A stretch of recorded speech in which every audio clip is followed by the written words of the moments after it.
विवाह करिथांदी।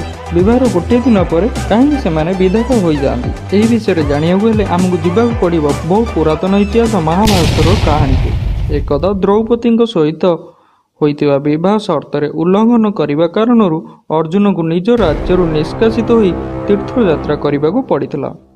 यही तीर्थयात्रा एकदा प्रातः काल गंगा नदी कूल स्नान करने समय नागकन्या उलूपी सह भेट होता। अर्जुन तांको विवाह करथिले एवं उभयଙ୍କ औरसरू एक पुत्र संतान जन्म देइथिले जार नाम रखा जाइथिला आरावन। अर्जुनଙ୍କର 1 वर्ष पूर्ण होगा पर उलूपी और तांको पुत्र को छाड़ी से निज राज्य को फेरी आसीथिले। आरावन बाल्य अवस्था निज माता उलूपी सह नागलोकरे रहुथिले। जो बावस्था प्राप्त होगा पर आरावन निज पिता पाखक चली आसीथिले एवं महाभारत युद्ध रे भाग नैथिले। महाभारत युद्ध रे